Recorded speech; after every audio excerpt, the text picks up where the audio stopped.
వింటున్న మనమందరం కూడా చాలా జాగ్రత్తగా వాక్యమైన ప్రేమతో మనం చేస్తున్నాం. నేను మాట్లాడే టాపిక్ మీరు రాసుకోండి. వాక్యం చదివి వినిన వారు ధన్యులా, వాక్యమును కైపోయిన వారు ధన్యులా అని నేను మాట్లాడుతున్నాను. మరొకసారి చూడండి. వాక్యం చదివి వినిన వారు ధన్యులా, వాక్యమును కైపోయిన వారు ధన్యులా అనే దాన్ని నేను మాట్లాడుతున్నాను. జాగ్రత్తగా మనం చేస్తున్నాం. మన సంఘంలో వారంలో 3 సార్లు కూడికలు జరుగుతూ ఉన్నాయి. ఒకటి ఫస్ట్ ఆఫ్ ఆల్ ఆదివారం ఆరాధనకి వచ్చేవాళ్ళు వస్తున్నారు, రానివారు రారు. బుధవారం కూడా వచ్చేవాళ్ళు వస్తున్నారు, రానివారు రారు. శుక్రవారం కూడా జరుగుతూ ఉన్నాయి, వచ్చేవాళ్ళు వస్తారు, రానివారు రారు. వారి పరిస్థితిని బట్టి లేకుంటే వాళ్ళ స్వభావాన్ని బట్టి వాళ్ళకి ఇంట్రెస్ట్ లేకుండా రారు. వారిని మనం ఖండించడానికి ఎందుకు వస్తలేరని వ్యక్తిగతంగా ఎవరిని కూడా మేము ఇంట్రాగేట్ చేయడానికి వీల్లేదు. అది బైబిల్ వాక్యాన్ని బట్టి చెప్పగలం, వాక్యంతో ఖండించగలం. అంతకన్నా మరొకటి ఏమి కూడా చేయలేమని కూడా సభాముఖంగా మీకు తెలియపరుస్తూ ఉన్నా. వాక్యం వింటూ ఉన్నారు, చదివే వాళ్ళు చదువుతూ ఉన్నారు, చదివిన వారు కూడా ఉన్నారు. మరి వారి ధనులు అవుతున్నారా, లేకుంటే వాక్యాన్ని చదివి విని గైకుని వారు ధనులు అవుతున్నారా అనేది ప్రాముఖ్యమైనది. సోదరుల యూట్యూబ్లో వాక్యం వస్తుంది, ఫేస్బుక్లో వాక్యం వస్తుంది, టీవీలో వాక్యం వస్తుంది, అరచేతిలో మనకు వాక్యం ఉంది. ఎందుకు? ప్రతి ఇంట్లో మొబైల్ ఉంది, ప్రతి ఇంట్లో ఐఫోన్లు ఉన్నాయి. వాటిని విప్పితే చాలు అనేకమైన సంగతులు, రకరకాల దైవజనులు, మంచి మంచి బోధకులు మాట్లాడుతూ ఉన్నారు. వాటి ద్వారా వింటూ ఉన్నాం. వాటి ద్వారా విని వాక్యాన్ని చదివే వాళ్ళు చదువుతూ ఉన్నారు, చదివే వాళ్ళు చదవకుండా ఉన్నారు. మరి దేవుని సన్నిధిలో వస్తూ ఉన్నాం, దేవుని సన్నిధిలో కూడా దేవుని వాక్యాన్ని వింటూ ఉన్నాం. చదివే వాళ్ళు చదువుతూ ఉన్నారు, కానీ కైకొనడం లేదు. మరి ఎవరు ధనులంటుంది బైబిల్ ఎంతకి అనేది ప్రాముఖ్యమైనది. సోదరుల ప్రకటన గ్రంథానికి వెళ్ళిన చూద్దాం. క్రీస్తు దాసులైన యోహాను గారు ఉన్నారు. యోహానికి దేవుని యొక్క దూతని పంపి దేవుడు తనకు సూచించేటివి, తనకి తెలియపరిచేటివి, అతడు తెలియపరిచేటివి దేవుని దూత యోహాను దగ్గర మాట్లాడుతూ ఉన్నారు. దేవుని దూత యోహాను దగ్గర మాట్లాడి పద్మాసు దీవులో కొన్ని సంగతులు చాలా ఈ ప్రకటన గ్రంథంలో రాయబడ్డాయి. బుక్ ఆఫ్ రెవల్యూషన్ అంటుంది. జరుగుతూనే ఉన్నాయి, జరగబోయేది ఉంది, ప్రస్తుతం జరగబోతున్నది కూడా ఉంది. కాబట్టి ఈ 3 ప్రాముఖ్యమైన విషయాలు ఈ ప్రకటన గ్రంథంలో దేవుడు రాయించాడు. అది దేవుని దూత ద్వారా ఎవరికి? యోహాను గారికి రాయించాడు. యోహాను గారు ఏం తెలియపరచాలి? ప్రజలకు తెలియపరచాలి. 7 సంఘాలకు రాశాడు ఆయన. ఎవరు? యోహాను గారు. దాంట్లో ప్రారంభంలో చెబుతున్న మాట చూడండి. యోహాను ప్రకటన గ్రంథం చూడండి, మొదటి అధ్యాయం 3 వచనాలు, 1, 2, 3 వచనాలు అద్భుతమైన మాటలు దాగి ఉన్నాయి. యేసుక్రీస్తు తన దాసులకు కనపరచుటకు దేవుడు ఆయనకు అనుగ్రహించిన ప్రత్యక్షత, ఈ సంగతులు త్వరలో సంభవింపనై ఉన్నవి. ఆయన తన దూత ద్వారా వర్తమానము పంపి తన దాసులైన యోహానుకు వాటిని సూచించను. ఇక్కడ తన దాసులైన యోహానికి వాటిని సూచించాడు. త్వరగా సంభవిస్తున్నవి సంగతులు. యోహాను గారు మీరు సూచించినవి తెలియపరచాలి. ఈ యోహాను గారు యేసుక్రీస్తు నమ్ముకుని యేసుతో ఉన్నాడు. యేసు పునరుత్థానమైనది ఎరిగాడు, యేసు మరణం ఎరిగాడు, తర్వాత ఆయన బోధిస్తూ విధి విధానం ఎరిగినవాడు. ఆయన ఏ ప్రాంతానికి వెళ్ళిందో అతని వెంట వెళ్ళేవాడు. కాబట్టి యోహాను యేసుక్రీస్తు ఒక సాక్ష్యం గురించి మాట్లాడుతున్నాడు, దేవుని వాక్యాన్ని గురించి మాట్లాడుతున్నాడు యోహాను. యేసుక్రీస్తు ఒక సాక్ష్యం ఏంటిదంటే గొప్పగా దాగింది కాబట్టి క్యారెక్టర్ గురించి మాట్లాడుతూ ఉన్నాడు, సాక్ష్యం గురించి మాట్లాడుతున్నాడు, దేవుని వాక్యాన్ని గురించి మాట్లాడుతూ ఉన్నాడు. మాట్లాడి సాక్ష్యం చెప్తున్నాడు కాబట్టి ఏమని రెండవచనం చూడండి, అతను దేవుని వాక్యమును గురించి యేసుక్రీస్తు సాక్ష్యమును గురించి తాను చూసినంత మట్టుకు సాక్ష్యం ఇచ్చిన చూశాడు. యేసు ఎంతైతే చూశాడో, యేసు గుణగణాలను ఎరిగిన వాడు కాబట్టి, యేసు క్యారెక్టర్ ఎరిగిన వాడు కాబట్టి, యేసుని ఎక్కడుండేది ఎరిగిన వాడు, ఆయన మరణించినది, పండుత్వాన కలిగినది, బోధించిన విధానం అన్ని ఎరిగాడు కాబట్టి యేసు గురించి సాక్ష్యం చెప్తూ ఉన్నాడు ప్రజలకి. ఈ ప్రకటన గ్రంథంలో దేవుని దూత ద్వారా బోధింపబడుతుంది యోహాను గారికి. యోహాను కూడా ఇది రాయవలసి వచ్చింది ప్రియ సోదరి సోదరులారా చెప్పి 3వ వచనంలో చూడండి ఏమన్నా చూద్దాం. సమయము సమీపించి ఉన్నది కనుక ఈ ప్రవచన మాకు 3 విషయాలు కండిషన్గా చెప్తుంది ఇక్కడ. సమయము సమీపించుచున్నది కనుక ఈ ప్రవచన వాక్యములు 1 చదువువాడును, 2 వాటిని విని, 3 ఇందులో వ్రాయబడిన సంగతులను కైకొను వారు దానిలోని చూసినారు. 1 చదవాలి, 2 వినాలి, 3 కైకొనడం అంటే ఏంటి చెప్పండి, చెప్పాలి శ్రీకృష్ణ. కైకొనడము అంటే ఏంటి అన్న అర్థం చేసుకునేది అన్న మీరేమంటారు? రైట్, వాక్యానుసారంగా నడుచుకున్నాం. ఇప్పుడు ఈ రాత్రి మనం అందరం ప్రశ్న వేసుకున్నాం, అవునా? మరి షీడిపత్రం ఇచ్చిపెడతారా లేకుంటే వస్తారా? చూద్దాం ఒకసారి, ఆలోచన బైబిల్ ఆలోచన మళ్ళీ చదువుతాం. సమయం సమీపించి ఉన్నది కనుక ఈ ప్రవచన వాక్యములు చదువువాడు వాటిని విని ఇందులో వ్రాయబడిన సంగతులను కైకొను వారు ధన్యులు అన్నది ఇక్కడ. అంటే అనుసరించిన వారు ధన్యుడు. ఒకవేళ చదివినా ధన్యుడు అని బైబిల్లో రాయబడింది, వినినా ధన్యుడని బైబిల్లో రాయబడింది. 1 చదవాలి, 2 వినాలి, 3 అనుసరించాలి, వాటి ప్రకారంగా జీవించాలి, గైకొనాలి. గైకొనే దాంట్లో ఉంటున్నామా, వినే దాంట్లో ఉంటున్నామా, చదివే దాంట్లో ఉంటున్నామా? What is the question? ఇది మనకి ఇటు దైవజనులకు వస్తూ ఉంది, విశ్వాసాలకు వస్తుంది. ఇది దైవజనులు చదివే వారు చాలా మంది తక్కువ ఉన్నారు, వినేవారు తక్కువ ఉన్నారు, గైకొనే వారు చాలా మంది ఉన్నారు. దీంట్లో విశ్వాసం కూడా చాలా గొప్పగా ఉంటూ ఉన్నారు. కానీ 3 విషయాలు, అద్భుతమైన అంశాలు యోహాను గారితో దేవుడు రాయించాడు. 1 వాక్యాన్ని చదవాలి, 2 వినాలి. చదువుతున్నారు, నేను నమ్ముతున్నాను, వింటున్నాను, నమ్ముతున్నాను, గైకొనడం మాత్రం లేదు.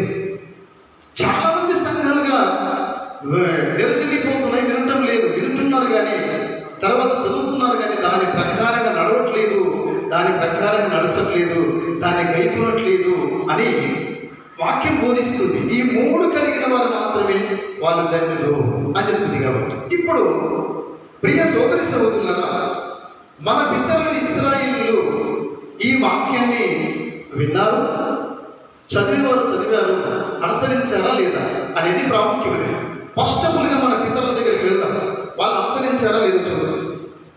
హెచ్కేల్ గ్రంథం 33వ అధ్యాయం. చదువుకున్న వారు జాగ్రత్తగా వినండి, చదవండి, మీరు ఉన్నారు లేదు పరిశోధించుకోండి.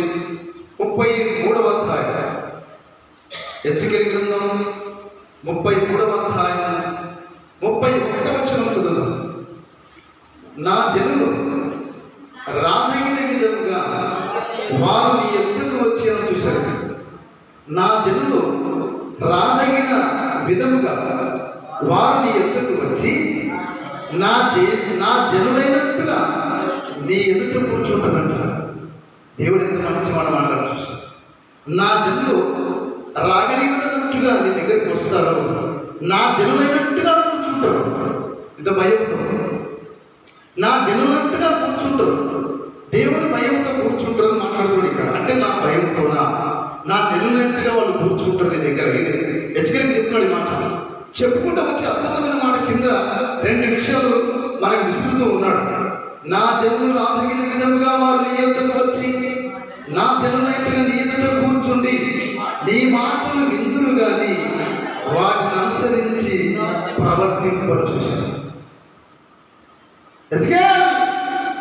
ఈ మాటలు వింటారు, వారు వింటరు కానీ వాటిని ప్రవర్తించే చేస్తే వాటిని అనుసరించరు వాళ్ళు, దాని ప్రకారంగా నడవరు వాళ్ళు, నేను చెప్పినట్టుగా వినరు వాళ్ళు.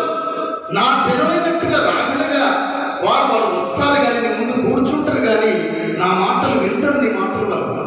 ఎందుకంటే నిన్ను ఎన్నుకున్నాను కాబట్టి, నిన్ను ఎన్నుకున్నాను, నా మాటలు నీకు ఇస్తే నువ్వు అలా చెప్తూ ఉంటే నీ మాటలు వింటావు కానీ వాటిని ప్రవర్తించడానికి చేత కాదు వాళ్ళకి, అనుసరించడానికి వాళ్ళ వల్ల కాదు, దాని ప్రకారం నడవడానికి వాళ్ళ వల్ల కాదు, దానితో జీవించడానికి వాళ్ళ వల్ల కాదని చెప్తూ 31లో 32లో గురించి మాట్లాడుతూ చూడుతూ వారి హృదయమును బలి చదవాలి, వారి హృదయమును నేను చదువుతున్నాను.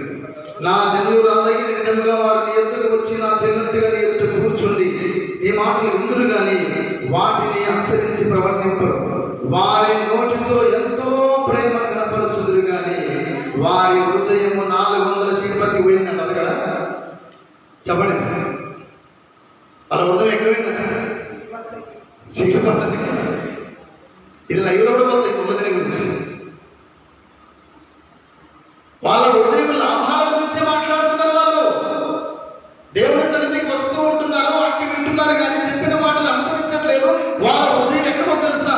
ఎంత పైసలు వస్తున్నాయి, ఎంత డబ్బు సంపాదించుకుంటున్నాం, ధర్మ సంపాదించు లాభాల గురించి వాళ్ళ హృదయం ప్రేరేపణ అవుతుందంట. ప్రియ సహోదరి సహోదరులారా, వచ్చినట్టుగానే వస్తారు వాళ్ళు, విన్నట్టుగానే వింటారు కానీ విన్న వాక్యాన్ని గైకొనడమో లేదు. ఆదివారం పువ్వులు ఎవరికి ఆక్యమైందంటే ఇయ్యకపోతే ఇయ్యకపోతే ఇయ్యక సర్ది గంట కూడా తిరగముందు కూడా వెళ్ళిపోతాం. అదే ప్రార్థనలకు రాడు, మళ్ళీ సమ్మగా 12 గంటలకు వస్తారు. ఎన్ని గంటలండి? సార్ తిప్పలు సార్దే, మాస్టర్లు తిప్పలు మాస్టర్లు, సంఘ పెద్దలు తిప్పలు సంఘ పెద్దలు. మీకు పట్టించుకోరు, మీరెందుకు పట్టించుకుంటారు? చెప్పండి, మీరెందుకు పట్టించుకుంటారు? మనకి ఇది ఎందుకు చెప్తున్నారు అంటే మీరు విన్నట్టుగానే ఉంటారు, వచ్చినట్టుగానే వస్తారు కానీ విన్నదాన్ని ఏం చేస్తారు తెలుసా? గైకొనడం లేదు, మీరు అనుసరించట్లేదు దాన్ని. మీరు లాభాల వరకే మీ హృదయం ప్రేరేపణ అపేక్ష కలిగి ఉంది కాబట్టి లాభాల గురించి మీ హృదయం ఇంకా ప్రేరేపబడుతుందని మాట్లాడుతున్న మాట చూడండి.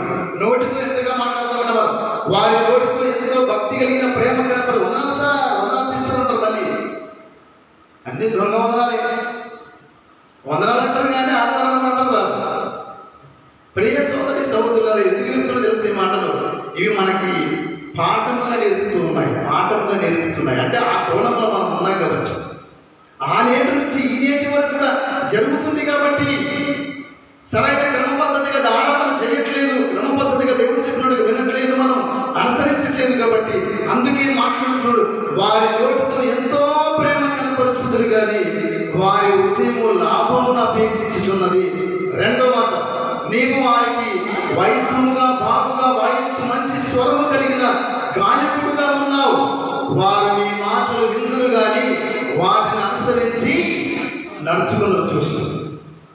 వారు నీవు గాయకుడుగా ఉన్నావు, మంచి స్వరంతో ఉంటున్నావు, మంచి వాయిద్యంతో ఉంటున్నావు. వారు నీ మాటలు విందురు కానీ వాటిని బట్టి మీరు ఏం చేయాలి తెలుసా? అనుసరించిన వాళ్ళు అని హెచ్కేల్ గ్రంథములో ప్రవక్తకు సెలవిస్తున్నాడు దేవుడు. అనుసరిస్తున్నామా? అనుసరించట్లేదు చెప్పండి. అనుసరించేవారు ధన్యులా, వినేవారు ధన్యులా, చీడిపతికి వెళ్ళేవారు ధన్యులా, కొంత పోయేవారు ధన్యులు? చెప్పండి, చెప్పండి, అందులో మీరే చెప్పండి. నేను కట్టేవారు ధన్యులా? చెప్పాలి మీరు. 3 విషయాలు, అద్భుతమైన విషయాలు మనకు కనపడుతున్నాయి. 1 చదవాలి, 2 వినాలి, 3 అనుసరించాలి. వినే గుంపులో ఉన్నామా లేకుంటే చదివే గుంపులో ఉన్నామా? అనుసరించే గుంపులో ఉన్నామా? అనుసరించట్లేదు అంటే నువ్వు దేవునికి నీకు సత్య సంబంధము తెగిలించే అంటే లేదు అని అర్థం. అనుసరించట్లేదు మనం, అందుకే అద్భుతంగా మాట్లాడుతాడు. నా జనులు రాదగిన విధముగా వారు ఎందుకు వచ్చి నా జనులట్టుగా నీ ఎదుట కూర్చోండి నీ మాటలు విందురు కానీ వాటిని అనుసరించి ప్రవర్తింపరు. వారి నోటితో వందనాలు చెప్తారు నోటితో ప్రేమగా పలకరిస్తారు కానీ వారి హృదయములు అభావములు అపేక్షించున్నది. నీవు వారికి వాయిద్యముగా భావంలో వాయించు మంచి స్వరము కలిగిన గాయకుడుగా ఉన్నావు. వారు నీ మాటలు విందురు కానీ వాటిని అనుసరించి నడుచుకున్నారో చూశాను. ఫ్రెండ్స్, బైబిల్ సెలవిస్తోంది. దాని ప్రకారం మనం ఎందుకు అనుసరించట్లేదు? దాని ప్రకారం మనం ఎందుకు నడవట్లేదు? దాని ప్రకారం ఎందుకు మనం జీవించలేదంటే మన హృదయం లాభాలుగా అపేక్షిస్తోంది. మన హృదయం సంపాదన మీద అపేక్షిస్తూ ఉంది. మన హృదయం ఏం తినాలని అపేక్షిస్తూ ఉంది. మన హృదయం ఏమి తాగాలని అపేక్షిస్తుంది, ఏం చేయాలని అపేక్షిస్తుంది. కాబట్టి వారి ఏమో హృదయం చాలా దూరంగా ఉంది. వాళ్ళు వింటూ ఉన్నారు, వినట్లేదా? వింటూ ఉన్నారు. చదవట్లేదా? చదువుతూ ఉన్నారు. చదువులో గుంపులో ఉన్నారు, వినే గుంపులో ఉంటున్నారు కానీ అనుసరించే గుంపులో లేరు. వినరు వాళ్ళు. ఈ మాట వినరని చెప్పేసి దేవుడే డైరెక్ట్గా హెచ్కేల్ ప్రవక్త చెప్తే హెచ్కేల్కి ఇప్పుడు ఏం చెప్పాలి? హెచ్కేలు ప్రజలకు చెప్పాలి కాబట్టి. ఎందుకంటే అందరి హృదయములు ఎరిగిన వాడు ఎవరు తెలుసా? దేవుడు మాత్రమే. ప్రియ సోదరి సోదరులారా, మళ్ళీ మనం ఆలోచన చేస్తే ఎంతోమంది భక్తుపరులైన బోధకులు బోధిస్తూ ఉన్నారు. కనీసం వాళ్ళ బోధనలు విని కూడా చాలా మంది అనుసరించని వారు చాలా మంది ఉంటున్నారు. ఆచరించే గుంపులో ఉంటున్నామా? అనుసరించే గుంపులో ఉంటున్నామా? ఆచారం లేకుంటే దాన్ని అనుసరించకుండా బ్రతుకుతున్నామా? ఏ గుంపులో ఉంటున్నామో, దేంట్లో ఉంటున్నామో అది ప్రతి ఒక్కరు ప్రశ్న వేస్తున్నారు. ఇక్కడైతే వాళ్ళు వింటారు, తర్వాత చదువుతారు, మీ దగ్గరకు వస్తారు, అన్ని చేస్తారు కానీ వాళ్ళు అనుసరించాలని బైబిల్లో రాయబడితే దేవుడు మాట్లాడుతున్నాడు. ఇప్పుడు మనకు ఒక ఉదాహరణ యేసు ప్రభు చెప్పాడు, చూద్దాం. ఒక తండ్రికి 2 కుమారులు ఉన్నారు. 2 కుమారుల దగ్గరికి తండ్రి వచ్చాడు. రే పెద్దోడా, ద్రాక్ష తోటలో ఈరోజు పనిచేయాలని పంపి నీ వెలురా అని చెప్పాడు తండ్రి. వాడు ఏమన్నాడు తెలుసా? పోతా అన్నాను కానీ పోలేదు. రెండవ దగ్గరికి వచ్చాడు. అయినా నువ్వు వెళ్ళి దినమున ద్రాక్ష తోటలో పనిచేయాలంటే వాడు పోను అన్నాడు కానీ పిమ్మట మనసు మార్చుకొని పోయాడు. వీరిద్దరూ తండ్రి ఇష్టాన్ని ఎవరు నెరవేర్చారని అక్కడున్న సమాజ మందిర పెద్దలను, తర్వాత ప్రధాన యాజకుల దగ్గరికి యేసు ప్రభు మాట్లాడుతున్న మాట. ఒక తండ్రికి 2 కుమారులు ఉన్నారు. మొదటి కుమారు దగ్గరికి వచ్చేమన్నారు తెలుసా? అరే ఈరోజు 12 ద్రాక్ష తోటలు వెళ్ళున్నాయంటే వాడు ఎప్పుడు తెలుసా? పోతన్నాడు కానీ పోలేదు. రెండవ దగ్గరికి వచ్చాడు, పోలేదు కదా, పోలేదు పోనని అంటున్నాడు కదా. రెండవ దగ్గరికి వస్తే వాడిని కూడా చెప్పి వెళ్ళిరా, ఈరోజు ద్రాక్ష తోటలో పని చేయంటే వాడు పోతా అన్నాడు కానీ పోలేదు. అంటే ప్రియ సోదరి సోదరులారా, వీరు తండ్రి చిత్తాన్ని లేకుంటే తండ్రి ఇష్టాన్ని ఎవరు నెరవేర్చారని వాళ్ళని అడిగితే వాళ్ళు ఏం చెప్పారో సమాధానం మీరు చూద్దాం. మత్తయి సువార్త 21వ అధ్యాయం. మన బతుకులు కూడా అలాగనే ఉన్నాయి కాబట్టి చూడండి. మత్తయి సువార్త చూడండి, 21వ అధ్యాయానికి వెళ్దాం. 21వ అధ్యాయం 28వ వచనం చదువుతాం. మీకు ఏమి తోచుచున్నది? ఒక మనిషికి 2 కుమారులు ఉండిరి. అతడు మొదటి వారి యొద్దకు వచ్చి, కుమారుడా, నేను పోయి ద్రాక్ష తోటలో పనిచేయమని చెప్పగా వాడు పోను అని ఉత్తరమిచ్చాడు. గాని పిమ్మట మనసు మార్చుకొని పోయిన రెండవాడు. అతడు రెండవారి యొద్దకు వచ్చి ఆ ప్రకారం చెప్పగా వాడు అయ్యా తోదుని కానీ పోలేదు. ఈ ఇద్దరిలో ఎవరి తండ్రి ఇష్ట ప్రకారం చేసిన వాడని వారిని అడిగాను. సెక్రటరీ ఎట్లేదు చెప్పండి సార్, ఎవరు నెరవేర్చారు దీన్ని ఇష్టాన్ని చెప్పండి. పోను అన్నవాడు నెరవేర్చాడా? పోతున్నవాడు నెరవేర్చాడు. పోను అన్నవాడు మనసు మార్చుకొని ఎవరి ఇష్టాన్ని నెరవేర్చాడు? తండ్రి ఇష్టాన్ని నెరవేర్చాడు. తండ్రి ఇష్టాన్ని మనం నెరవేర్చాలంటే మనం ఏం చేయాలి? వింటున్నాం.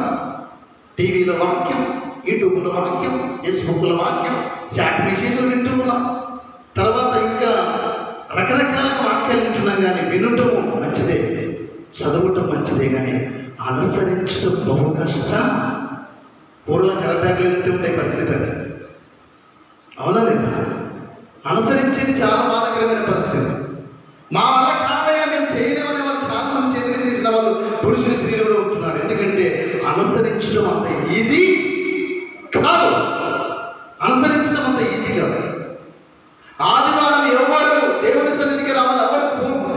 కూలికి వెళ్ళకూడదు, పనికి వెళ్ళకూడదు అంటే పరిగెత్తారు పాస్టర్.